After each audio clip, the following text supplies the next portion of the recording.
আমি মীর আহসান আপনাদের সকলকে আমন্ত্রণ জানাচ্ছি যমুনা টেলিভিশনের নিয়মিত আয়োজন ২৪ ঘন্টা থেকে। আপনারা জানেন বাংলাদেশ সময় রাত ১১টায় আমরা সাধারণত সমসাময়িক নানান প্রসঙ্গ নিয়ে কথা বলি। আজও এর ব্যতিক্রম নয়। আজ আমরা আমাদের আলোচনার বিষয়বস্তু নির্ধারণ করেছি বৈশ্বিক স্বাধীনতা সূচকে কেন পিছিয়ে বাংলাদেশ।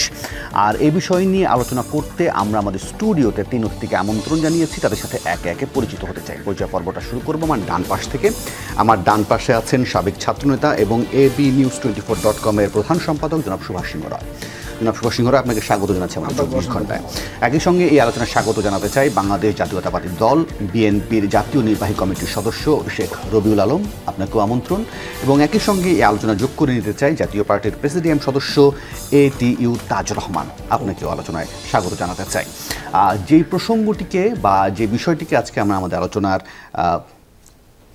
শিরোনাম নির্ধারণ করেছি যে বৈশ্বিক স্বাধীনতার সূচকে কেন বাংলাদেশ আসলে পিছিয়ে আছে। আপনারা নিশ্চয়ই গণমাধ্যম খেয়াল করেন এবং গণমাধ্যমে নিশ্চয়ই এই প্রতিবেদনটি লক্ষ্য করেছেন যে গ্লোবাল ফ্রিডম অ্যান্ড প্রসপারিটি যে রিপোর্ট প্রকাশ করা হয়েছে, সেই রিপোর্টে বলা হচ্ছে যে বৈশ্বিক স্বাধীনতার সূচকে বাংলাদেশ এখন শ্রীলঙ্কা, ভারত, এমনকি পাকিস্তানেরও পেছনে রয়েছে। সেখানে তারা বিভিন্ন কিছু সূচক আছে, ইন্ডিকেটর আছে, সেগুলো দিয়ে এই বিষয়টিকে সামনে আনতে চাইছে। আমি বরং আলোচনাটা ATU তাজুর রহমান আপনাকে দিয়ে আলোচনাটা শুরু করতে চাই। জাতীয় পার্টি সংসদের প্রধান বিরোধী দল এখন। প্রথমত প্রশ্নের জায়গাটা হচ্ছে যে রিপোর্টটি প্রকাশ হয়েছে সেই রিপোর্টটিকে আপনি গ্রহণ করেন কি করেন না, যদি না করে থাকেন কেন করছেন না, যদি গ্রহণ করেনও বা সেক্ষেত্রে আপনার কি মনে হয় যে এটা একমত হওয়ার কোনো কারণ আছে এই রিপোর্টের সাথে আপনার? ধন্যবাদ আপনাকে এবং আমার সহ আলোচক সুভাষ সিংহ দা এবং রবিল ভাই সহ দর্শক সবাইকে সালামের শুভেচ্ছা। দেখেন, এই রিপোর্ট যে আমি করি না বা করি সেটা হচ্ছে ইম্পর্টেন্ট হলো একটা রিপোর্ট যখন করে বিভিন্ন সংস্থারা, সেই রিপোর্টের পিছনে অনেকগুলো প্যারামিটার থাকে, সে সবগুলো একসাথে করে আলোচনার মাধ্যমে নিয়ে আসে। নিশ্চয়ই এখানে আলোচনার এই টেবিলে আলোচনার জন্য এটা রাখতে হবে, আপনাকে ফেলে দিলে চলবে না। আপনি যা করলো হলো না, যা করলো হলো, এটা হবে না, আমার পক্ষে বললে আমি নেব না, সেখানে নিশ্চয়ই আমাদের ব্যর্থতা আছে। এই ব্যর্থতাগুলো কি সেগুলো আমরা ফাইন্ড আউট করতে হবে। রাজনৈতিক দল এবং সরকারি দল সবাইকে মিলিয়ে আমাদের বাইর করতে হবে। এই দেশটা আমাদের সকলের। আমাদের রাজনৈতিক দলের মতো পার্থক্য, অর্থনৈতিক বৈষম্যতা, সুশাসনের বৈষম্যতা, সুশাসন নাই, এককেন্দ্রিক সুশাসন, এককেন্দ্রিক প্রশাসনিক ব্যবস্থা, এককেন্দ্রিক রাজনীতি, এককেন্দ্রিক নির্বাচনী ব্যবস্থা, এককেন্দ্রিক আপনি যা ভালো মনে করেন সেটা কি সুশাসন হিসাবে ধরলে তো হবে না। এইগুলাতে আপনি বলছেন পাকিস্তানের পিছনে চলে যাচ্ছে। এর কারণটা হলো পাকিস্তানের ইমরান খানকে জেলের মধ্যে রেখে তার দলের নিবন্ধন বাতিল করেও কিন্তু তাকে দামিয়ে রাখতে পারে নাই, কারণ পাকিস্তানের মানুষ নির্বাচনে গিয়েছিল ভোট দিতে এবং নির্বাচন কমিশন সেখানে কিছু করতে পারে নাই। সেই জিনিসটা কিন্তু আমাদের এখানে পিছনে আছে। এই একটাতে যদি আপনি ধরেন। দ্বিতীয় হলো আমাদের দেশের ধনীরা ধনী হচ্ছে, এক দাঁড়ছে উপর থেকে উপরে যাচ্ছে, আর গরিবরা ঠিকই গরিব হচ্ছে। আমাদের এই জায়গাগুলোতেও আমাদের ফাইন্ড আউট করতে হচ্ছে, পারছি না। আমাদের গণতন্ত্রের প্যারামিটারে যদি যান, নির্বাচনী প্যারামিটারে যান, আমরা সবাই একসাথে মিলে নির্বাচনে যেতে পারছি না রাজনৈতিক দলগুলো। সেখানে আমরা একটা ব্যবস্থা তৈরি করেছি, এই ব্যবস্থার মধ্যে যাবেন, না হলে আপনি আসলেন, না আসলে আসেন নাই। এইটাও তো একটা আমাদের আছে। বাংলাদেশের মানুষ একটা পক্ষ, অলমোস্ট 35-40% মানুষ নির্বাচনে যাচ্ছে না, এবার 60% যায় নাই অলমোস্ট। আপনি জানেন নির্বাচন কমিশন বলেছে 41 পয়েন্ট সামথিং ভোটাররা গিয়েছে, বাকি 58 পয়েন্ট সামথিং এই ভোটার উপস্থিতি হয় নাই। বিশাল একটা অংশ যাচ্ছে না। যখনই যাবে না তখনই আপনি কিন্তু ওই যে সার্ভেটা রিপোর্টের মধ্যেই পড়ে গেলেন। তো আমাদেরকে এইগুলো তো সংশোধন করতে হবে। আমার দুটি প্রশ্ন তৈরি হয়েছে।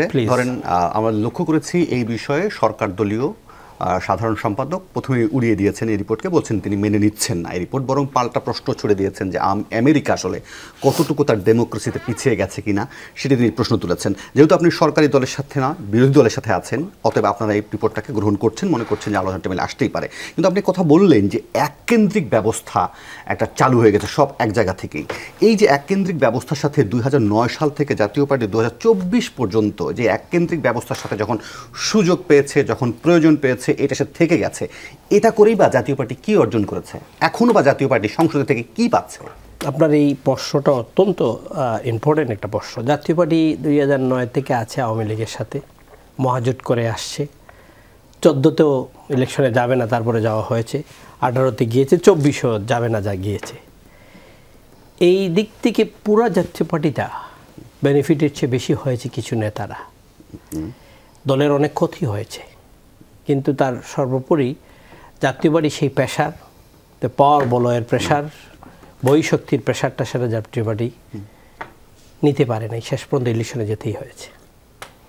এই প্রেশারটার বলয়ে দিয়ে যখন একটা রাজনৈতিক দলগুলাকে বা রাজনৈতিক পরিস্থিতিকে, নির্বাচনী ব্যবস্থাকে বাংলাদেশে যখন ফরেন পাওয়ারগুলা কন্ট্রোল করে, আমি কিন্তু বলছি না, মাননীয় প্রধানমন্ত্রী বলেছেন 2001-এ আমি গ্যাস দেয় নাই বলে সিআইএ এবং র, ইট ইজ আপনাদের কাছে, মিডিয়ার কাছে রিপোর্ট, সে এবং র আমাদেরকে নির্বাচনে 2001-এ হারিয়ে দিয়েছে।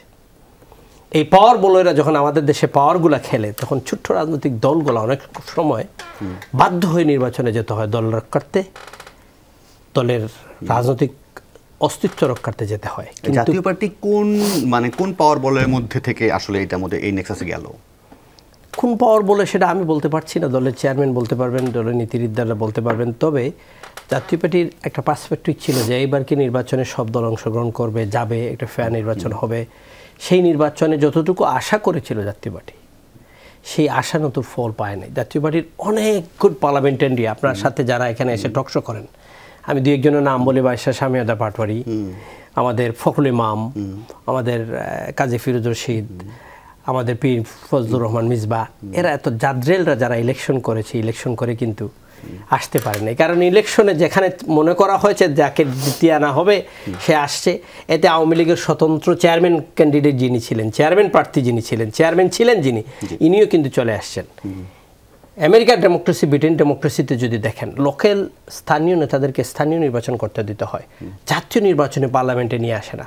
কারণ পার্লামেন্টে যদি ডেলিভারি দিতে হয়, পার্লামেন্টে যদি ল মেকাররা ল মেকিং করতে হয়, ডিবেট করতে হয়, তাইলে তাদের ন্যাশনাল পলিটিক্স ওয়াইডার হিসাবে তাদেরকে এখানে আনা হয়। সেই জিনিসটা আমাদের মিসিং ছিল, আমরা আউট ছিলাম, রেসের বাইরে আসতেই পারি না। জি, আপনার প্রশ্ন থেকে আপনার উত্তর থেকে আমার একটা প্রশ্ন তৈরি হচ্ছে, আমি নিশ্চয়ই এর পরের সেশনে আপনাকে জিজ্ঞেস করবো প্রারম্ভিক আলোচনা থেকে। আমি বরং একটু সুভাষ সিংহ রায় তার বিশ্লেষণটা শুনে নিই। সুভাষ সিংহ রায়, আমরা যেটা দেখছিলাম যে সমৃদ্ধির সূচক বলেন বা স্বাধীনতার সূচকের জন্য কিছু কিছু তারা ইন্ডেক্সকে তারা সামনে এনেছেন, যেগুলোকে আসলে পরিমাপ করে তারা এই সিদ্ধান্তে উপনীত হয়েছেন বা এই রিপোর্টটি প্রকাশ করেছেন। সেখানে স্বাধীনতার সূচকে নিয়ে রাজনীতির কথা বলা হয়েছে, অর্থনৈতিক কথা বলা হয়েছে এবং আইনি ব্যবস্থার কথা বলা হয়েছে।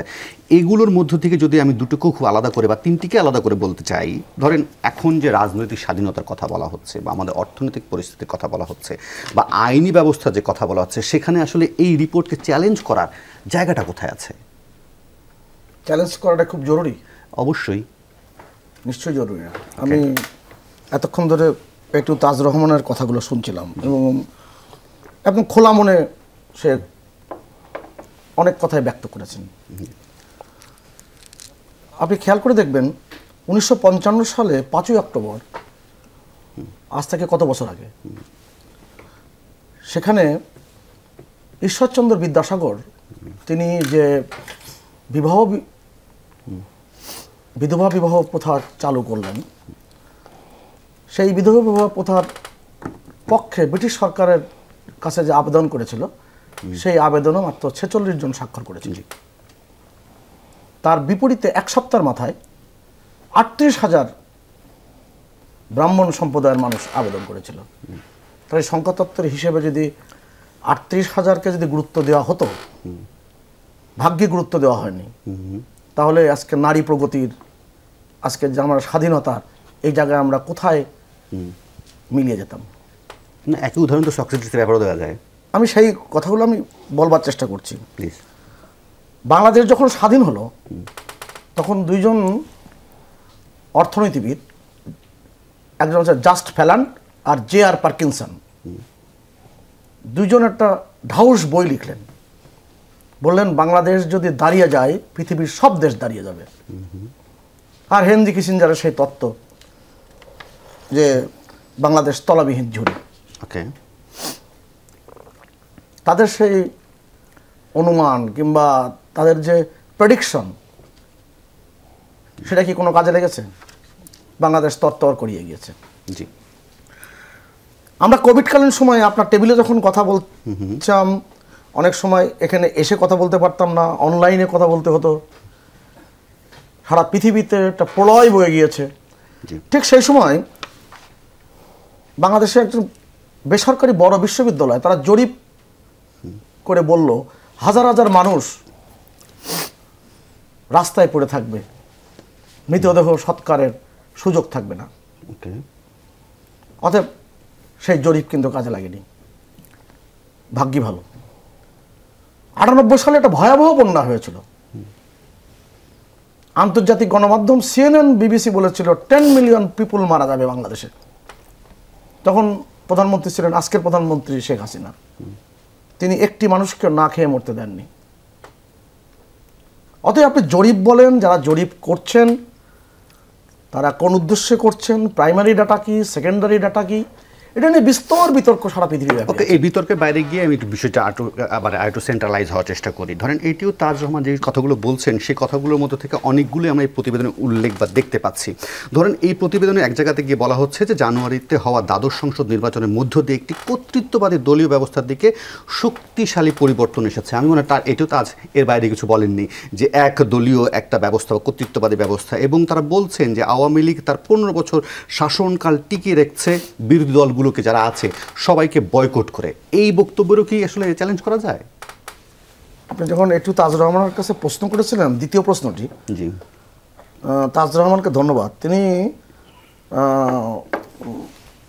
যে জায়গায় সীমাবদ্ধতা সেটা কিন্তু স্বীকার করেছেন। তিনি বলেছেন যে জাতীয় পার্টির যারা মূল নেতৃত্বে আছেন তারা এই কথাগুলো উত্তর দিতে পারবেন। জি। আপনি খেয়াল করুন তো, একটি বিরোধী দলের রাজনীতি করছে, সরকার বিরোধী অবস্থান রয়েছে, জনগণের দাবি দেওয়া নিয়ে আন্দোলন করছে, তখন একটি পত্রিকায় তার পার্টির মূল নেতা, তাজ ভাইয়ের পার্টির মূল নেতা, সে সাক্ষাৎকার দিয়ে বলছেন বিদেশিদের দিকে তাকিয়ে আছি, তারা যদি সফল হয় আমরা সফল হব। ওকে। তাহলে রাজনীতিবিদদের মধ্যে যদি বাংলাদেশ বোধ জাগ্রত না থাকে তাহলে সেই রাজনীতির আপনি সংজ্ঞা কীভাবে দিবেন? অতএব স্বাভাবিক কারণে একটু তাজুর রহমান যথার্থই বলেছেন। অতএব এই যে কথাগুলো পার্শ্ববর্তী রাষ্ট্র থেকে তিনি আসলেন, এসে যখন আপনারা গণমাধ্যমের কর্মীরা জিজ্ঞেস করলেন যে কি পরিস্থিতি, কি কথা হলো, কি বিষয় হলো, বলছে এ কথা বলতে মানা আছে। অতএব আপনার রাজনীতিতে যেই সাহসিকতা এবং রাজনীতিতে সঠিক তথ্য উপস্থাপন করা এবং মানুষকে সংগঠিত করে এগিয়ে চলা রাজনীতিবিদদের যে দায়িত্ব, সেই দায়িত্ব পালনে ব্যর্থ হয়েছে। আপনি খেয়াল করুন তো 2004 সাল, আজ থেকে 20 বছর আগে, কি ভয়ঙ্কর একটা সময় গিয়েছে। 11ই ডিসেম্বর প্রথম আলোর একটা বড় শিরোনাম হচ্ছে লাল হরপে 50 লাখ মানুষের 1050 কিলোমিটার মানববন্ধন, আওয়ামী লীগের মানববন্ধন। আপনি যদি মানুষের সাথে না থাকেন, মানুষকে সংগঠিত করতে না পারেন, তাহলে আপনি যতই এদিক ওদিক নড়াচড়া করেন, যতই তথ্য দেন, যতই বড় বাড়িতে দৌড়াদৌড়ি করেন, আপনার কিন্তু কোনো ফল কিন্তু কাজে আসবে না। এটা প্রমাণিত হয়েছে। অতএব আপনি বর্জনের কথা যে বলছেন, কারা বর্জন করেছে? 27টি নিবন্ধিত দল রাজনীতিতে নির্বাচনে অংশগ্রহণ করেছে। না, 27টি নয়, 27টি। মানে নিবন্ধিত অনিবন্ধিত মিলে 27টি। তার এই অংশগ্রহণ করেছে।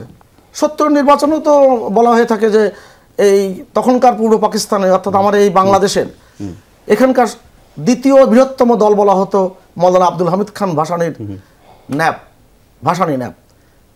সেই ভাসানী ন্যাপ তো নির্বাচনে অংশগ্রহণ করেনি। অতএব কি এই প্রশ্ন করা যায় যে নির্বাচনটি স্বাভাবিক হয়নি, নিরপেক্ষ হয়নি? অতএব এই প্রশ্নগুলো কিন্তু অনেকেই করবেন। অতএব আমি করাটাও আপত্তি দেখি না, কিন্তু কতটা যথাযথ এবং কতটা প্রাসঙ্গিক সেটা কিন্তু ভাবা দরকার। শেখ রবিউল আলম, আপনার বিশ্লেষণটা জানতে চাইবো। সুভাষ যেটা বলছিলেন যে আসলে সাহসিকতার পরিচয় এক, তিনি সরাসরি তাজ ভাইকে উল্লেখ করে বলছিলেন যে আসলে সাহসিকতার পরিচয় রাজনীতির মাঠে কতটুকু দেয়া গেছে। আমি এটা জানতে চাইবো যে বিএনপি আসলে সাহসিকতার জায়গা থেকে পাশাপাশি আরেকটা যে মাঠের মানুষ, সাধারণ মানুষের পাশাপাশি বা সাধারণ মানুষের সেন্টিমেন্ট কতটুকু ধরতে পেরেছে। ইভেন যদি আপনি মানে সামনে যে উপজেলা নির্বাচনের প্রসঙ্গটিও আসছে, সেখানেও আমরা দেখছি যে বিএনপি লাগাতার আরেকটি বর্জনের দিকেই যাচ্ছে। আসলে এসব বর্জন দিয়ে কী অর্জন হবে, পাশাপাশি যদি এই প্রতিবেদন নিয়ে আপনি মন্তব্য করেন। ধন্যবাদ আপনাকে, ধন্যবাদ বিরোধী সহ আলোচক এবং যারা যুক্ত আছেন। বিএনপি সাধারণ মানুষের সেন্টিমেন্ট ধারণ করেই তো রাজনীতি করছে। রাজনৈতিক দলের দায়িত্বটাই হচ্ছে সাধারণ মানুষের অধিকার প্রতিষ্ঠিত করবার জন্য। গণতন্ত্র, ভোটের অধিকার, তাই না, অংশগ্রহণমূলক নির্বাচন, জনরায়ের প্রতিফলন, এগুলো তো ঘাটতি আছে এবং এটা তো ক্ষমতাসীন দল আওয়ামী লীগ দখল করে নিয়েছে। এটা শুধু দেশীয় পর্যায়ে নয়, আন্তর্জাতিক জায়গা থেকেও দেখবেন যে বলা হচ্ছে যে বাংলাদেশের এই যে স্বাধীনতার কথা যেটা বললেন আপনি, সেটা যে পিছিয়ে আসছে, আমি বলবো প্রায় শূন্যের কোঠায় চলে আসছে। তো কারা এটা করছে? ক্ষমতাসীন আওয়ামী লীগ।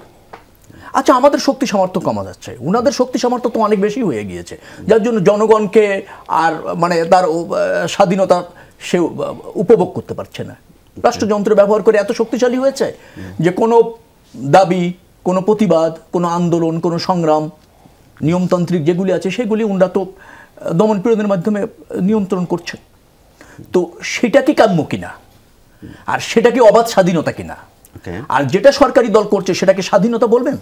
আমি যদি একটু অন্য জায়গায় যাই আপনাকে বলতে পারি, আমরা তো রক্তের বিনিময়ে স্বাধীনতা অর্জন করলাম, দেখেন সেটি কিন্তু আজকে শূন্যের কোঠায়। এখন কেন স্বাধীনতা হরণ হলো বা হ্রাস পেতে থাকলো, এটা তো একটা প্রশ্ন। কয়েকটা কারণ, যেমন ধরেন স্বাধীনতা জনগণকে শক্তিশালী করে, অতএব জনগণ শক্তিশালী হলে আওয়ামী লীগের ভীতি আছে, যার ফলে সে নিয়ন্ত্রণ করে। আবার জনগণের অধিকার আপনার নিশ্চিত করে হচ্ছে স্বাধীনতা। জনগণ যখন স্বাধীন থাকে সব সেক্টরে, তখন তার অধিকারটা সে নিশ্চিত করতে পারে। জনগণের অধিকার নিশ্চিত হলে আওয়ামী লীগের ক্ষমতার বাইরে যাওয়ার সংখ্যা থাকে, যার ফলে সে নিয়ন্ত্রণ করে। আবার জনগণের স্বাধীনতা সরকারকে দায়বদ্ধ করে, সরকারটি দায়বদ্ধ হতে চায় না, সে অনির্বাচিতভাবে ক্ষমতায় থাকতে চায়। নির্বাচন নামে প্রহসন, আচ্ছা তফসিল মানেই নির্বাচন, গেজেটের নাম প্রকাশ মানেই হলো জনপ্রতিনিধি। এইভাবে গণতন্ত্রের নামে শুধু শিডিউল ঘোষণা করা হচ্ছে আর একটা সরকার গঠন হয়ে যাচ্ছে, জনগণের ভোটের প্রয়োজন হচ্ছে না। ওই যে স্বাধীনতা থাকলে জনগণ তার ভোটের অধিকার নিশ্চিত হয়, যেটা আমি বলছিলাম আপনাকে, সরকারের কাছে জনগণের কাছে দায়বদ্ধ থাকতে হয়। আর হচ্ছে স্বাধীনতা থাকলে জনগণ সোচ্চার হয়। এই সব কয়টি জায়গায় আওয়ামী লীগের ভীতি থাকার কারণেই কিন্তু আজকে আমরা স্বাধীনতার সূচকে পিছোতে পিছোতে শূন্যের কোঠায় চলে এসেছি, এবং এই দায় কিন্তু সরকারের। আর এর জন্য দায়ী হচ্ছে সরকারের ক্ষমতালোভিতা। আমি আপনাকে একটা কথা বলতে চাই, সেটা হচ্ছে স্বাধীনতা নদীর স্রোতের মতো অবাধ নয়। একজনের স্বাধীনতা আরেকজনের স্বাধীনতা দ্বারা সীমাবদ্ধ, কিন্তু ক্ষমতাসীনদের স্বাধীনতা যখন অবাধ হয়ে যায় নদীর স্রোতের মতো, এবং তারা কোনো সীমাবদ্ধতার মধ্যে না থেকে যদি সেটা অবারিত হয়, তখন হচ্ছে আরেক গোষ্ঠী বা আরেক সাধারণ মানুষের স্বাধীনতা থেকে বঞ্চিত হয়, যার চিত্রটা বা যার আপনার সামগ্রিক চিত্রটা কিন্তু এই রিপোর্টের মধ্যে ফুটে এসেছে। আচ্ছা রবিউল ভাই, আমি একটু ছোট্ট করে জানতে চাই, এখন তর্কের খাতিরে ধরেই নিলাম যে ধরেন এখন আওয়ামী লীগ ক্ষমতায় নেই, এখন বিএনপি ক্ষমতায় আছে, গ্লোবাল ইন্ডেক্সে এরকম একটা রিপোর্ট প্রকাশ হয়েছে। আপনি কি এখন যেভাবে এই রিপোর্টটাকে গ্রহণ করছেন, তখন কি আপনারা এই রিপোর্টটাকে গ্রহণ করতেন? এই প্রক্রিয়ায় যদি বিএনপি ক্ষমতায় থাকে অবশ্যই গ্রহণ জাতি করত, এবং আমাকেও করতে হতো। নাকি আপনার বক্তব্য কি ডিফারেন্ট হতো? অবশ্যই ডিফারেন্ট হতো। কারণ হচ্ছে যে আপনি যে প্রক্রিয়াটা আপনি শোনেন, আপনি আওয়ামী লীগ আর বিএনপির মধ্যে অনেকগুলি পার্থক্য রয়েছে, সে আপনি এই অল্প সময় হয়তো শুনতে চাইবেন না, এই জন্য আমি বলতে চাই। আওয়ামী লীগ বারবার ক্ষমতা এসেছে, 3টি বড় সংশোধনী করেছিল এই পার্লামেন্টে। আপনি জানেন 4র্থ সংশোধনী দলের স্বার্থে করেছে, ক্ষমতা থাকার স্বার্থে করেছে, বাকশাল একদলীয় শাসন।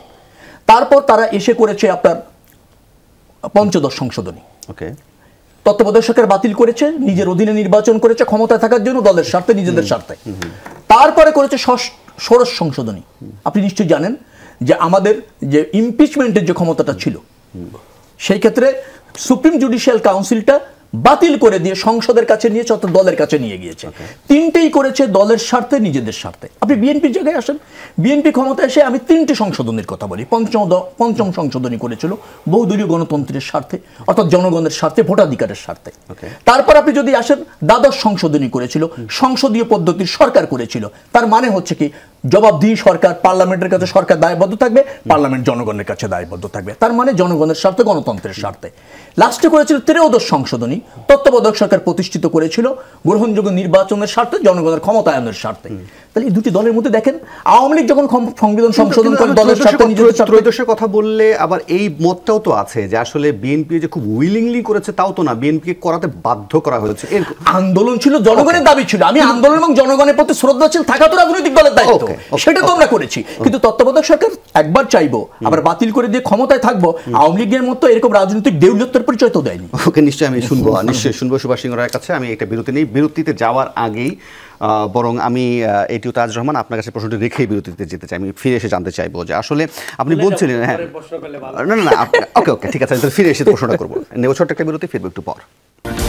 আবার আমন্ত্রণ 24 ঘন্টায়, এটিও তাজ রহমান। আপনার কাছে বিরতির আগে যে প্রশ্নটি রাখতে চেয়েছিলাম, বিষয়টা আসলে হচ্ছে যে ধরেন আপনারা বলছিলেন যে এক ধরনের উপলব্ধি তৈরি হয়েছে জাতীয় পার্টির মধ্যে, একটা লম্বা সময় আওয়ামী লীগের সাথে একত্রে রাজনীতি করা, জোট করা বা নির্বাচন করার মধ্য দিয়ে। এখন এই বাস্তবতার পরেও এই উপজেলা নির্বাচনে জাতীয় পার্টি কেন এত আগ্রহী হচ্ছে, যেহেতু তারা জানেই যে সমঝোতার পরেও আসলে কোনো কিছুই উইন হয় না, সেক্ষেত্রে আবার আপনারা প্রতীক নিয়েও যাচ্ছেন নির্বাচন করতে, কেন এটা জাতীয় পার্টি চাইছে? দেখেন, আমি এখানে দুইটা জিনিস বলবো, একটা হলো আমার ব্যক্তিগত অপিনিয়ন, আরটা হলো দলের পার্সপেক্টিভে। ব্যক্তিগত অপিনিয়ন হলো যে আমাদের মনে হয় দলের নীতি নির্ধারিত মাননীয় চেয়ারম্যান দলের প্রেসিডিয়াম ডেকে একটা আলাপ আলোচনা করে যদি মনে করেন যে আমাদের এই অবস্থায় আমরা যদি উপজেলা নির্বাচনে যাই, আমাদের তৃণমূলের নেতাকর্মীরা কতটুকু উপকৃত হবে, দল কতটুকু উপকৃত হবে, সেই অবস্থা যদি উনি চিন্তা করেন, তাহলে হয়তো একটা জিনিসই চিন্তা করছেন। আমি মনে করি যে জাতীয় নির্বাচনে আমরা গেলাম, আমাদের অনেক ক্যান্ডিডেট নির্বাচনে দেওয়া হয়েছে, সেই ক্যান্ডিডেট থেকে ইভেন 26 জনের মধ্যে থেকে আমরা 11 জনে চলে আসছি। কাস্টিং ভোট যাকে মনে করা হয়েছে আসবে, সে আসবে। Government within the government work করেছি, সেটা আমরা ফিল্ডে গিয়ে দেখেছি। সেই নির্বাচনে এবার গিয়ে আমাদের দল কতটুকু করতে পারবে, দল নিশ্চয় চিন্তা করছেন, দলের চেয়ারম্যান নিশ্চয় চিন্তা করছেন। আমি ব্যক্তিগতভাবে মনে করি আওয়ামী লীগের মতো দল অর্ডিন্যান্স দিয়ে প্রতীকী নির্বাচন করার জন্য ব্যবস্থা করেছিল, পরে এটা পাশ করে তারা করেছে, এটা আপনি জানেন। এখন সেই আওয়ামী লীগ আবার এত তাড়াহুড়া করে তাদের সেই প্রতীক কুটিয়ে নিচ্ছে, বলতেছে না ওপেন করে দেওয়া হবে। সেই ওপেন দেওয়া করা হচ্ছে কারণ হলো প্রতিযোগিতামূলক করার জন্য। প্রতিযোগিতা করতে গিয়ে এখানে হবে কি, কে প্রতিযোগিতা করবে? এখানে আমি আপনি মানে হলে আমরাই, আওয়ামী লীগ থাকবে, আওয়ামী লীগের স্বতন্ত্ররা থাকবে। আওয়ামী লীগের স্বতন্ত্র যেখানে থাকবে, ওখানে জাতীয় পার্টির ক্যান্ডিডেট গিয়ে কিছু করতে পারবে? আমার দীর্ঘ 35 বছর রাজনৈতিক জীবনে আমি মনে করি ইটস নট গোনা হ্যাপেন। কারণটা হলো, আপনি নির্বাচনে যখন যাবেন, ওইখানে আওয়ামী লীগের ক্যান্ডিডেট, আওয়ামী লীগের স্বতন্ত্র ক্যান্ডিডেট, পাওয়ারফুল ক্যান্ডিডেট থাকবে। এখানে মানি, মাসেল, অ্যাডমিনিস্ট্রেশন, এই তিনটা পাওয়ারের কাছে জাতীয় পার্টি বা অন্য কেউ দাঁড়ানো খুবই মুশকিল হয়ে যাবে। স্থানীয় প্রশাসন দেখেও না দেখার বান করে। আমি 18তে নির্বাচন যখন করলাম, আপনাকে অন লাইভ টেলিভিশনে বলছি, আমাদেরকে অন 10টার মধ্যে মানে 8টার মধ্যে শেষ করে ফেলতে হবে। আমার অপোনেন্ট ক্যান্ডিডেট আওয়ামী লীগের মন্ত্রী ছিলেন সাবেক, ওনার প্রোগ্রামটা কিন্তু 10টা পর্যন্ত হলে ফোন করলে ওসি সাহেব বলছেন দেখতেছি আমরা, কিন্তু ওইটা 11টা পর্যন্ত চলতো। এই যে সমতাটা, এই যে ব্যালেন্সিংটা টোটালি নষ্ট হয়ে যায়। সেখানে গিয়ে জাতীয় পার্টি ভালো করতে পারবে কতটুকু আমি সন্দিহান। রাজনৈতিক পলিটিক্যাল পার্টির পার্টিসিপেন্ট ইলেকশন করে যে সমতাটা, যেটা রাজনীতির নির্বাচন কমিশন এবং লোকাল প্রশাসন, এটা আমাদের দেশের টোটালি একটা সেই কি অবস্থা চলে গেছে, ওয়ান সাইডেড হয়ে গেছে। ওকে, আপনি অনেক ধরেন আওয়ামী লীগের বা ক্ষমতাসীন দলের অনেকগুলোই সমালোচনা করেছেন, কিন্তু জাতীয় পার্টি কি নিজের কোনো সময় আত্মজিজ্ঞাসামূলক কোনো প্রশ্ন তৈরি হয়েছে? দলটার আসলে মিশন ভিশন কি, দলটার পলিসি স্ট্যান্ডার্ডটা কি, দলটার বুদ্ধিজীবী কই, দলটার গবেষণা ইন্টারফেস কোথায়, দলটার পরিকল্পনা কি, দলটার রূপরেখা কি? এই আত্মজিজ্ঞাসাগুলো না করে আপনি মানে এটা আসলে সরকারি দলকে এত প্রশ্নের মুখে রাখাটা আসলে না।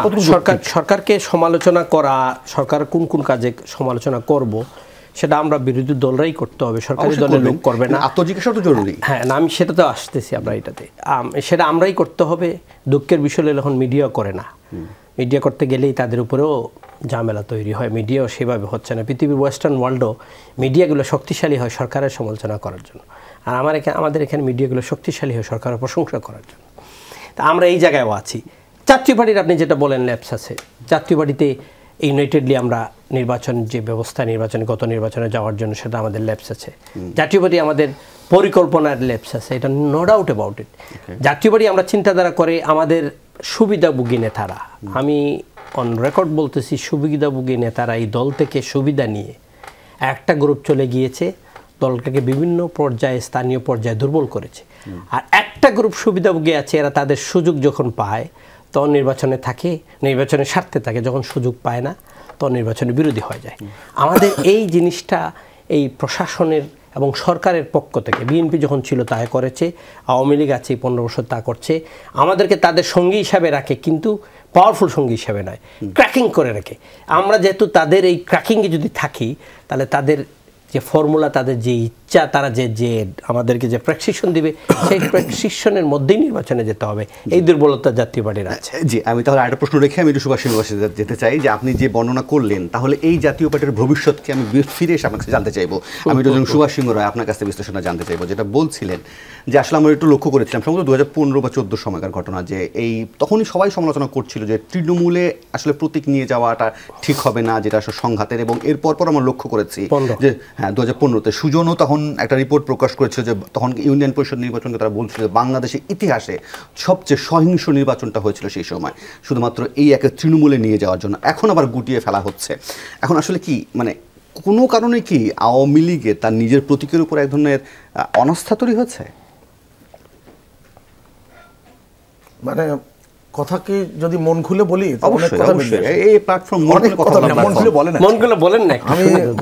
আমি একটা কথা খুব খোলামেলা বলি। এই যে এটিও তাজ রহমান যে কথাগুলো বললেন, আমি যদি গভীরে যাই, আপনি তো বেশ কটা প্রশ্ন করেছেন। জাতীয় পার্টির যদি শর্ট অ্যানালাইসিস করেন, স্ট্রেংথ, উইকনেস, অপরচুনিটি, থ্রেট, এটা যদি আপনি হিসেব করে দেখেন, এই উত্তর কিন্তু একেবারে তাদের মূল নেতার থেকে, বর্তমানে মূল নেতা থেকে শুরু করে কেন্দ্রীয় নেতা এবং জেলা পর্যায়ের নেতারা কেউ উত্তর দিতে পারবেন না। অতএব আদর্শের যে ভিত্তির রাজনৈতিক দল থাকে, সেই দলের কাঠামোর মধ্যে জাতীয় পার্টি এতদিন রাজপথে থেকেছে, এত বিএনপির আমলে নির্যাতন, নিপীড়ন এত ভোগ করেছে, তারপরেও কিন্তু সেই যা কাঠামোটা দাঁড় করাতে পারেনি। আমি তো আপনাকে প্রথম পর্যায়ে বললাম, আমি আজ থেকে 169 বছর আগে 1855 সালের ঈশ্বরচন্দ্র বিদ্যাসাগরের যে কথাটি, তথ্যটি আমি উল্লেখ করেছিলাম, এটা কিন্তু খুব গুরুত্বপূর্ণ একটি বিষয়। আমাদের স্মৃতিবিজ্ঞানে যদি আপনি হিসাব করে দেখেন যে সেনাইল ডিমেনশিয়া বলে, মানে বয়স বাড়লে মানুষ স্মৃতিভ্রম হয়, স্মৃতিবিভ্রাট ঘটে, এটা আমরা জানি। কিন্তু বয়সের আগে অনেকের স্মৃতিভ্রম ঘটে, এটাকে মেডিকেল টার্মে বলা হয় প্রি সেনাইল ডিমেনশিয়া। তা আমাদের কিন্তু রাজনীতিবিদরা যখন কোনো ব্যাখ্যা করেন, আমার কাছে মাঝে মাঝে মনে হয় যাদের বয়স এখনো হয়নি তারা কিন্তু ওই প্রি সেনাইল ডিমেনশিয়াতে ভুগছেন। অনেকগুলো বিভ্রাটের জায়গা তৈরি হচ্ছে। গণতন্ত্র নিয়ে কথা বলেন, যারা গণতন্ত্রের ইকোনমিক্স ইন্টেলিজেন্স ইউনিট যে রিপোর্টগুলো দেয়, সর্বশেষ রিপোর্টে বাংলাদেশের অবস্থান কোথায়? আর সবচেয়ে উন্নত রাষ্ট্র যারা পৃথিবীকে সবক দিয়ে বেড়ায়, যে সমস্ত রাষ্ট্রগুলো, তারা কি ওই যে ফুল ডেমোক্রেসি, বিশুদ্ধ গণতন্ত্রের যে দেশের প্রথম ধাপ, সেই ধাপের মধ্যে কি তারা অবস্থান করছেন? আমি তালিকা দেখে বলে দিতে পারবো যে প্রথম 5টিকে, শেষ 5টিকে, কিন্তু বলি তারা কি সে জায়গায় অবস্থান করে? আপনি ট্রান্সপারেন্সি ইন্টারন্যাশনাল যে রিপোর্ট দেয়, দুর্নীতির সূচক দেয়, সেখানে কি পৃথিবীর সবচেয়ে উন্নত রাষ্ট্র বলে যারা দাবি করেন, যারা গণতন্ত্রের ফেরিওয়ালা, তারা কি ওই জায়গায় অবস্থান করেন, শীর্ষ অবস্থান করেন? অতএব এই কথাগুলো আপনি যদি হিসাব করে দেখেন, অনেক গোলমেলে বিষয় আছে। কিন্তু গোলমেলের মধ্যে আরেকটা যদি একটু ক্লিয়ার করতেন, যেটা তাজ ভাইয়ের কথা শুনে আমি বুঝলাম, যে ধরেন আওয়ামী লীগের সাথে রাজনীতি করতে গিয়ে একসঙ্গে, সেটা কখনো বিরোধী দল হিসেবে, আবার কখনো সরকারি দল, সরকারি দল থেকেও যা সাড়ে সর্বনাশ হওয়া, সেটা জাতীয় পার্টি ও মনে করে যে এইভাবে আওয়ামী লীগের সাথে তাদের রাজনৈতিক স্বাধীনতাটাও হারিয়েছে। এই তো আপনি যে রাজনৈতিক স্বাধীনতা বলছেন না, আপনি রবীন্দ্রনাথের ভাষায় বলেন বুদ্ধির স্বাধীনতা। ওকে, আপনি যদি বুদ্ধির স্বাধীনতার হিসেব করে দেখেন, আর যদি আপনি সাড়ে সর্বনাশের কথা বললেন, এই সাড়ে সর্বনাশ বাংলাদেশের উপরে নেমে এসেছে কবে? বঙ্গবন্ধু হত্যাকাণ্ডের মধ্য দিয়ে। সেই জায়গায় যদি আপনি স্বীকার করে নেন, আজ নির্মমভাবে আলাপ করেন, আপনি কি বলবেন? একটু মানি, মাসেল, অ্যাডমিনিস্ট্রেশন, এর পরে কখন দেখেছি আমরা? যে রহমান সাহেব বলতেন না যে মানি ইজ নো প্রবলেম, উনি বলতেন না I will make politics difficult for the politician. সেই ধারাবাহিকতায় কেউ টানা 2 দশকের অধিক সময় এগিয়েছে। বলা হয়ে থাকে জন্ম হোক যথাতথা কর্ম হোক ভালো। জাতীয় পার্টি যেভাবেই তার জন্মর ত্রুটি থাকুক না কেন, জাতীয় পার্টি তার গণতন্ত্রের অভিযাত্রাতে সুযোগটা পেয়েছিল, সেটা কি কাজে লাগাতে পেরেছে? ওকে, নিশ্চয়ই এটা কাজে লাগাতে পারেনি কেন, সেটা তো প্রশ্ন উত্তরে দিলাম যে দৈনিক মানব জমিনে সাক্ষাৎকার দিয়ে বলেছে বিদেশিদের দিকে তাকিয়ে আছি, তারা সফল হলে আমরা সফল। আপনার প্রশ্নের উত্তর দেন নাই দাদা, ওই যে প্রতীকী কেন সরাইলো আওয়ামী লীগ, সেই উত্তরটা দেন। আমি এখন প্রতীকীর যে কথা নেই, প্রতীকীর বিষয়কে প্রতীকী অর্থেই বলি। এই যে স্থানীয় সরকার নির্বাচন ব্যবস্থাপনায় একটা গুণগত পরিবর্তন আনতে চেয়েছিলেন এবং সেই গুণগত পরিবর্তনে রাজনীতির দলের অংশগ্রহণটা সরাসরি করেছেন। ব্রিটেনে আছে, পার্শ্ববর্তী রাষ্ট্রে ভারতে আছে, পঞ্চায়েত নির্বাচনের ব্যবস্থা আছে, সমস্ত ব্যাপার আছে। এটা মার্কা দিয়ে আসছে। দাদা, সমস্যার জায়গাটা হচ্ছে কি, ধরেন আপনি একটা এক্সপেরিমেন্ট করলেন, আপনি প্রতীককে তৃণমূলে নিয়ে গেলেন, সে সময় সংঘাত হলো, এখন আবার তুলে নিয়ে আসছেন প্রতীক, আবার সংঘাত। যে কথা আমি ভুলে গিয়েছিলাম, আপনার এই পত্রিকায় নিউজ দেখেন, আওয়ামী লীগের নেতাকে তুলে নিয়ে যাচ্ছে। যাচ্ছে এটা পৃথিবীর আপনি অনেক ইতিহাস আছে। আমি আপনাকে বলি, আপনি যে বললেন যে সর্বকালের সবচেয়ে বেশি ভয়ঙ্কর সংঘর্ষ হয়েছে, আপনি কি জিয়াউর রহমানের শাসন আমলের ইউনিয়ন পরিষদের নির্বাচন গুলো আপনি কি একটু পাতা উল্টিয়ে দেখবেন? আমরা কেন বলছি সর্বকালের সর্বশেষ আপনি যদি আমাকে বলেন আমার কথা, আমি বলছি সুজনের রিপোর্ট, আমি আপনি নিয়ে সুশাসনের নাগরিক সুজনের রিপোর্ট, তারা অ্যানালাইসিস করে দেখে দিয়েছে। কারোর রিপোর্টই কিন্তু একেবারে সে ধর্মগ্রন্থের মতন কিংবা এটা কেউ চ্যালেঞ্জও করেনি, এটা কেউ চ্যালেঞ্জও করেনি। অনেক ক্ষেত্রে করা হয় না। একটু শেখ রবিউল একটু শুনছি, শেখ রবিউল আলম আপনার বিশ্লেষণটা শুনবো। প্রসঙ্গ তো অনেকগুলি আসলো, দাদা লাস্টের দিকে তো বলেই ফেললেন যে মানি ইজ নট প্রবলেম। হ্যাঁ, জনগণের কথা বলেছিল তো, জনগণ বলেছিল যে রাষ্ট্রের নাগরিকরা যদি উদ্যোক্তা হয় রাষ্ট্রে অর্থ যোগান দেবে, আপনারা ব্যবসা বাণিজ্য প্রসারিত করুন, আচ্ছা ব্যক্তিগত উদ্যোগে আপনার শিল্প প্রতিষ্ঠান গড়ে তুলুন, রাষ্ট্র আপনার পাশে থাকবে, তো মানি ইজ নট প্রবলেমই তো। কারণ অর্থই যদি সমস্যা হয়ে যায়, জনগণের মেধা বিকাশ হবে কি করে, উদ্যোক্তারা তার ব্যবসা বাণিজ্যের প্রসারটা কিভাবে হবে, কিভাবে আপনার বাড়বে, রপ্তানি বাড়বে, সেই জায়গা থেকে তো বলেছেন। যে অর্থে বিশ্লেষণ করছেন সুভাষ দাদা সেভাবে বোঝার জন্য তৈরি হয়নি দেশে। দাদারা তৈরি হয়েছে, দাদা তৈরি হয়েছেন একটা বিশেষ আদর্শ বোঝার জন্য। আচ্ছা, একটা রাষ্ট্র থেকে জন্য বলা হয় যে অর্থ সমস্যা নয়, তার মানে কি হচ্ছে রাষ্ট্র জনগণের সাথে আছে, জনগণের অর্থের যে প্রয়োজনীয়তা রয়েছে রাষ্ট্রের অর্থনীতিকে সমৃদ্ধ করবার জন্য সেটা রাষ্ট্র যোগান দিতে পারে, এই সাহস যোগানো। আরেকটা কথা বললেন যে জিয়া রহমান বলেছিলেন I will make politics difficult for the politician, তাই তো? সত্যি তো, রাজনীতিবিদদের জন্য রাজনীতিটা কঠিন করে দিয়েছিলেন উনি, কারণ আপনাকে রাজনীতি করতে হলে জনগণের কাছে যেতে হবে, দোরগোড়ায় যেতে হবে, জনগণের দুঃখ কষ্ট বুঝতে হবে, জনকল্যাণ নিশ্চিত করতে হবে, জনসমৃদ্ধি নিশ্চিত করতে হবে। শুধু ভাষণ দিয়ে আর গলাবাজি দিয়ে রাজনীতি হবে না, যেটা একসময় আওয়ামী লীগ করতো, যেরকম সেটা বুঝিয়েছিলেন।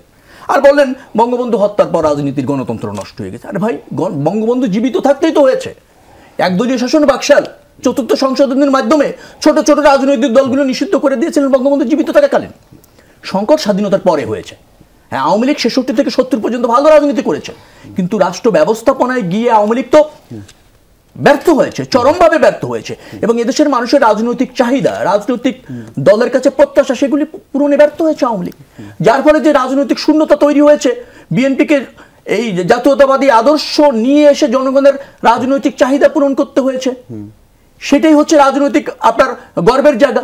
বহুদলীয় গণতন্ত্র বলেন, স্বনির্ভর বাংলাদেশ বলেন, আমাদের হাত দিয়ে হয়েছে।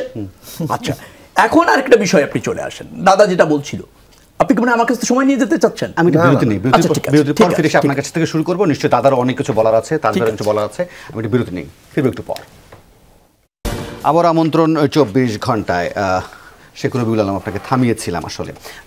আপনাকে যে আপনি যেটা শুরু করছেন সেটা থেকে শুরু করবেন নিশ্চয়ই। পাশাপাশি আমি ছোট্ট প্রশ্ন যোগ করে দিই, যেহেতু আমরা উপজেলা নির্বাচন নিয়ে কথা বলছিলাম, যে বিএনপির স্ট্যান্ড বিষয় থেকে, সেখানে দেখছিলাম যে আমাদের কাছে গণমাধ্যমে যে তথ্য আছে সেখানে বলছেন যে বিএনপি চেয়ারম্যান হতে মানে আগ্রহী এবং ৪৫ জনের মতো আছেন যারা বিএনপি করেন স্বতন্ত্র প্রার্থী হিসেবে, তারা নির্বাচনের মাঠে আছেন।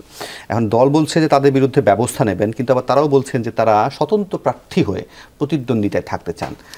সেক্ষেত্রে যদি আরও সংখ্যাটা বেড়ে যায়, বিএনপি কি করবে? না, সংখ্যা বাড়ার সুযোগ নেই। ওকে, আপনার দল নীতিগতভাবে সিদ্ধান্ত নিয়েছে যে এই নির্বাচনে অংশগ্রহণ করবে না। অসংখ্য নেতাকর্মী আছে এবং জনপ্রিয় প্রার্থী আছে, তারা বিচ্ছিন্নভাবে নির্বাচনে অংশ গ্রহণ করার মানসিকতা থাকতেই পারে, কিন্তু দল করে কেউ নির্বাচনে অংশগ্রহণ করা যাবে না। দলের সিদ্ধান্তের বাইরে কেউ নির্বাচন করতে চাইলে নিশ্চয়ই তিনি দলে থাকতে পারবেন না, দল তার বিরুদ্ধে সাংগঠনিক ব্যবস্থা গ্রহণ করবে।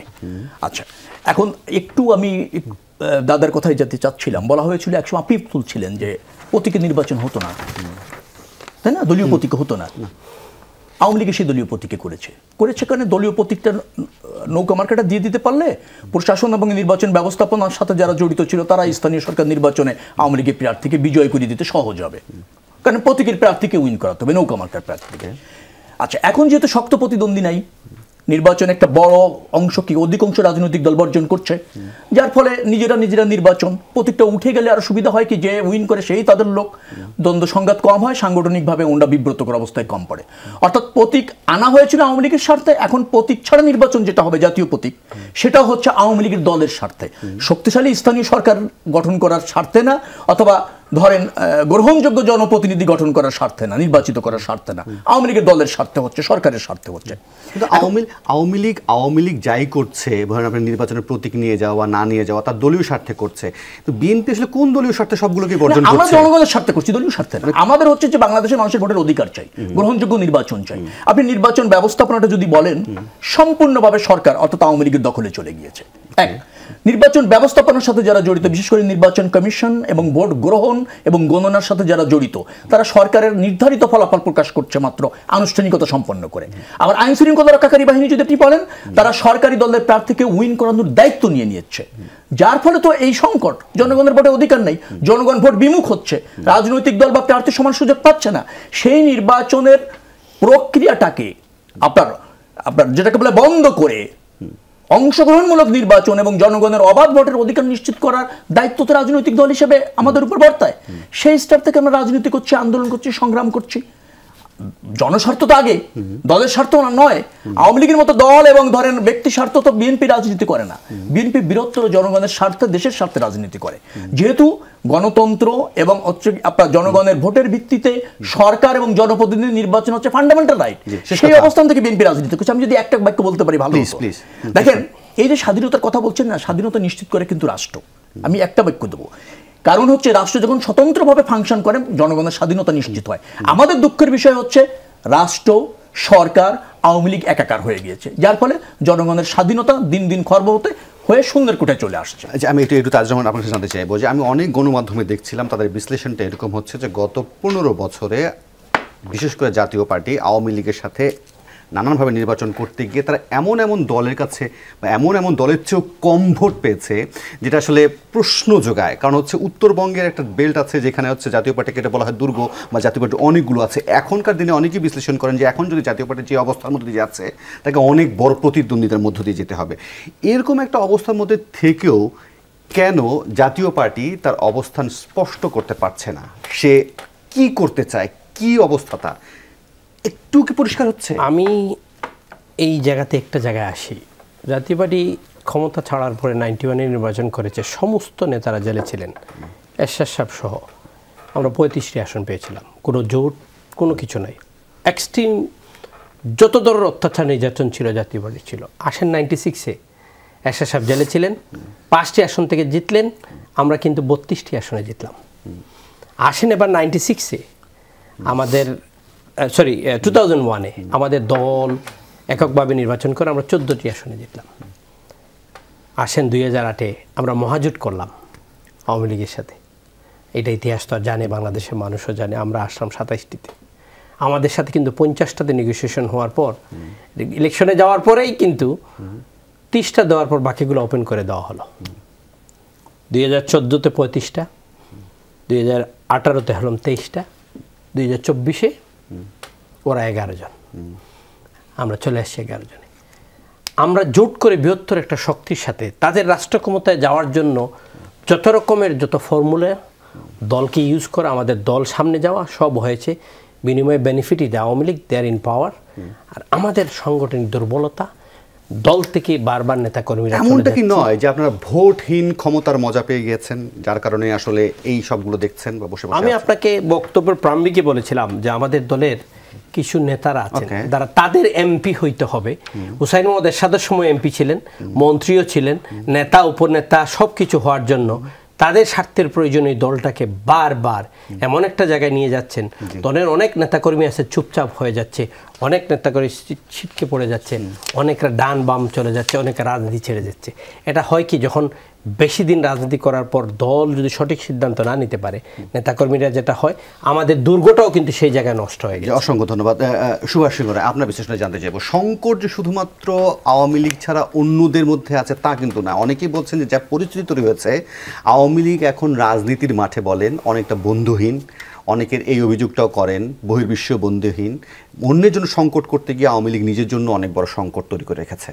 এটা আপনি তো একেবারে টানা মুখস্থ বলে গেলেন। ওকে, আমি তো মুখস্থ মতো বলতে পারবো না, মাথার মধ্যে মুখস্থ প্রশ্ন আমি যে জিনিসটা বলি, ইনকলাবের এক সময় সম্পাদক ছিল মৌলানা মান্নান। তার রাজনৈতিক অবস্থান কি এবং ৭১ মুক্তিযুদ্ধ কি ছিল, তাকে একজন সাংবাদিক বারবার প্রশ্ন করছিল। আমার একটু তাজুর রহমানকে আপনি যেভাবে প্রশ্ন করছেন সেটা কথা মনে পড়ে গেল। কিরকম বলেছিল যে খুসান কে, এখন তাজ ভাই আপনি কি আমার কথায় খোঁচা পেয়েছেন? না না, এই যে খুসান কেন, এটা কিন্তু খুব গুরুত্বপূর্ণ একটা বিষয়। আপনাকে খোঁচালাম দাদার কাছে, এখন কথাগুলো তো যখন বলতে যাওয়া হবে, আপনি বলেন রাজনীতিতে সবচেয়ে গুরুত্বপূর্ণ বিষয় হচ্ছে মানুষ। কমরেড মনি সিংকে বঙ্গবন্ধু বলেছিলেন যে আমি তো কমিউনিস্ট না, কিন্তু সমাজতন্ত্রে বিশ্বাস করি। আপনারা কমিউনিস্টরা মানুষ দেখেন আকাশ থেকে, আর আমি মানুষ দেখি মানুষের সাথে দাঁড়িয়ে, মানুষের সাথে থেকে। অতএব রাজনীতিতে মানুষ এবং রাজনীতিতে দায়িত্বশীলতা, এবং সেটা কিন্তু খুব গুরুত্বপূর্ণ বিষয়, এই শর্ত। আপনি বলেন যে আওয়ামী লীগ বন্ধুহীন হয়ে পড়েছে। বিএনপি তো ৯৬ সালে ১৫ ফেব্রুয়ারি নির্বাচন করেছিল, নির্বাচন করে ১.৫ মাসও টেকতে পারেনি। অতএব জনগণ যদি কারোর বন্ধু থাকে, তাকে কিন্তু কেউ সরাতে পারে না। এই যে জিয়াউর রহমানের নিয়ে অনেকগুলো কথা বললেন শেখ রবিউল ভাই, রাজনৈতিক নেতা, তাকে তো বলতেই হয়। এবং সেখানে আমি একটা ছোট তথ্য দিই, আমি হাতে কলমে দেখাতে চাই। এই পত্রিকা হচ্ছে প্রতিচিন্তা, প্রথম আলোর ত্রৈমাসিক পত্রিকা, সম্পাদক মতিউর রহমান। এটা ২০১৪ সালের অক্টোবর থেকে ডিসেম্বর সংখ্যায় মোখলেসুর রহমান সিধু মিয়া, তিনি হচ্ছেন মশিউর রহমান জাদু মিয়ার ভাই, জিয়াউর রহমানের সিনিয়র মিনিস্টার। তার সাক্ষাৎকারে এক জায়গায় বলছেন, জিয়াউর রহমান কিন্তু বাংলা লিখতে পড়তে জানতেন না, তিনি শেষের দিকে যা কিছু সই করতেন সেটা করতেন শুধু বাংলায় জিয়া লিখে। আপনারা যদি তার স্বাক্ষর করা ফাইল ইত্যাদি দেখেন তাহলে এই ব্যাপারটা লক্ষ্য করবেন। করাচিতে তিনি লেখাপড়া শিখেছেন, যত সামান্য বাংলা বলতে পারতেন, বাংলা লেখাপড়া কিছুই জানতেন না। প্রথম দিকে তিনি যে বাংলায় বক্তৃতা দিতেন সেগুলো উর্দুতে লিখতেন, লিখে তারপরে তিনি দেখে ভাষণ দিতেন। এখন এই গুরুত্বপূর্ণ পত্রিকার এই সাক্ষাৎকার বেরোনোর পরে বিএনপির কোনো নেতা কিংবা কোনো বুদ্ধিজীবী কিন্তু প্রতিবাদ করেনি। আমি এই কারণে বলছি, গণতন্ত্র এবং দেশপ্রেম, বাংলাদেশের মানুষ, রাজনীতি এত সহজ ব্যাপার না, এত সহজ ব্যাপার না। আপনি যে প্রসঙ্গটা তুললেন, নিশ্চয়ই শেখ রবিউলকে দিলে শেখ রবিউল নিশ্চয়ই এটা কথা বলতে পারতেন, তিনি বাংলা কম বলতে পারতেন, তিনি ইংরেজিতে পড়াশোনা করেছেন। জি, আমি ইংরেজি ভালো বলতে পারতাম। আর সময় দিতে পারছি না, আমাকে আমার অনুষ্ঠান শেষ করতে বলা হচ্ছে, একেবারে সময় শেষ। আবার একদিন বসবো একসঙ্গে নিশ্চয়ই। আজকের মতো এখানে শেষ করছি, অসংখ্য ধন্যবাদ।